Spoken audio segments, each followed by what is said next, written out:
Hello everyone, LRon here with part 45 of my total Terraria world of Annihilation. So, we seem to be cursed. Every time I say that this is going to be the one where we fight the Brain of Cthulhu, it doesn't happen, so I'm going to say this is not going to be the one, so that I could be wrong, and we do fight him. And it looks like that's very much likely to be the case. And there we are. So, yeah, that was pretty underwhelming.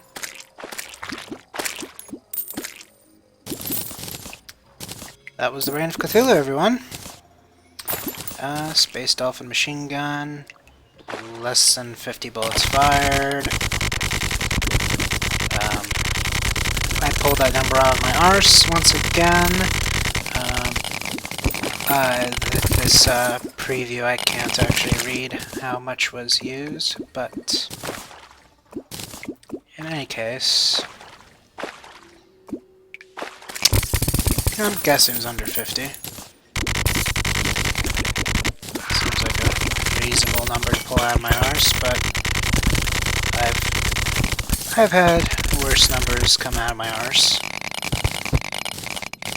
But there you have it. Brain of Cthulhu. I do know with 100% certainty, though, that I do not come across another Crimson Heart.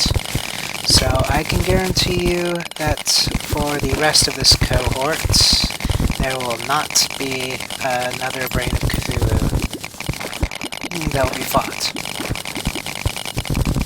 And in case I don't announce the end of the cohort will end with another CSGO case opening. That a friend of mine has done another session of that. I'm going to just tack it on to the end because there was extra time.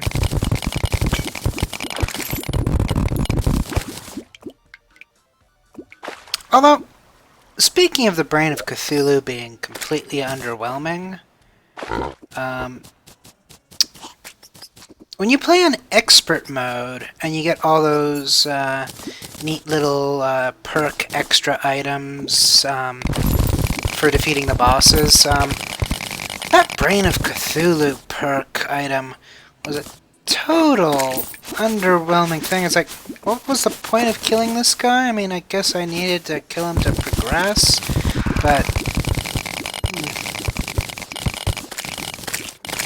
well, I mean, technically speaking, if I was capable of killing the wall of flesh without that level of material, I probably could have actually circumvented that altogether. Because then I would just open fishing crates to get all my ores and just bypass that altogether.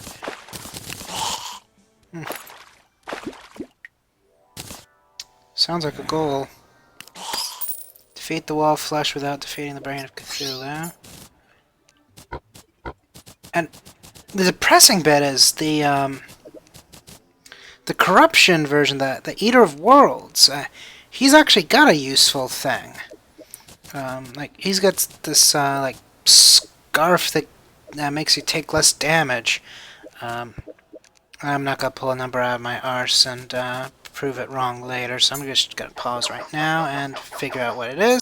17%. 17% damage reduction. And Brain of Cthulhu's a little piece of shit. If you get hit by a mob, then they have a chance of getting confused. Big whoop. Doesn't work on bosses. So, obviously, the corruption's got the better deal here.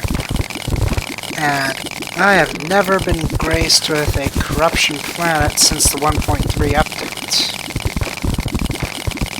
I'm like 3 for 3 on 4 for 4 on Crimson Worlds after the 1.3 switch off.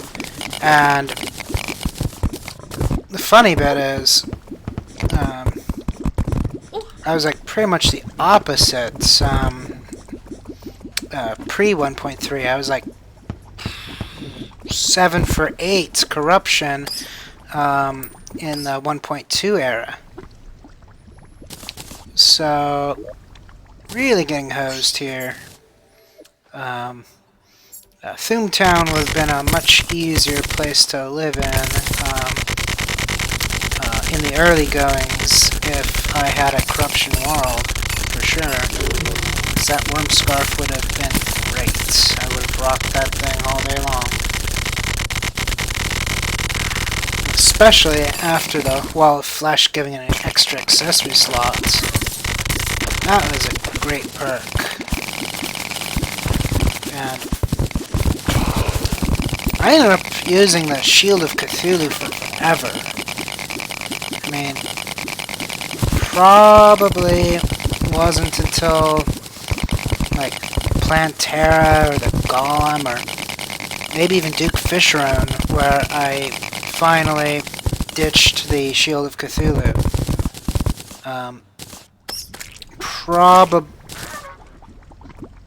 Probably it ended up being the UFO mounts that did the trick.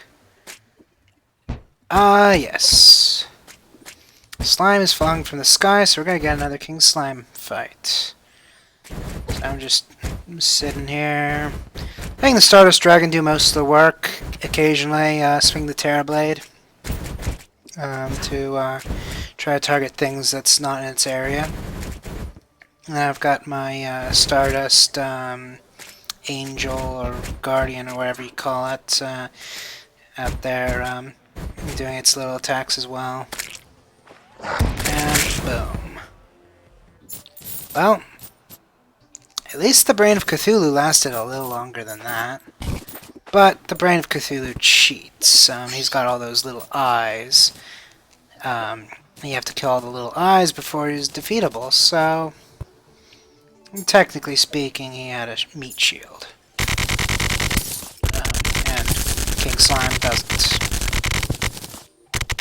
Because you can kill the King Slime directly before he can spawn his massive horde of slimes. And even if you are just fighting him head-on without overpowered gear, you know, the quote-unquote massive horde is pretty underwhelming to begin with. Spawns, you know, maybe 1 or 2 every like 3 to 5 seconds, so definitely very manageable in the grand scheme of things.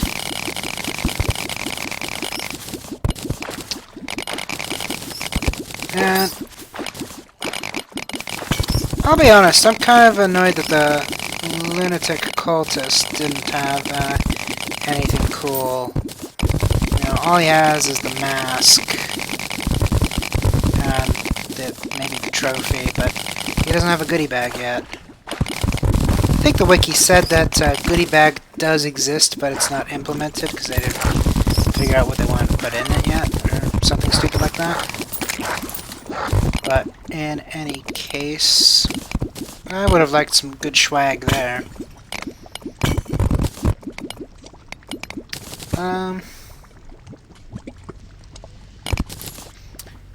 I was also kind of underwhelmed with the mechanical bosses one. I mean, needing to have all 3 components to get one thing that really doesn't end up playing too big a role in your life in the grand scheme of things. I mean, it helped me kill Duke Fisherone and definitely helps with the Moonlord, but I mean, granted, those are, you know, 2 of the hardest things in the game, but, you know, in day-to-day life, that minecart's not all that exciting. Well, that about does it for this video. I will see you next video. Another stupid meteorite has landed. Hate those stupid things. Once I go into museum mode, I'll meteorite-proof this place.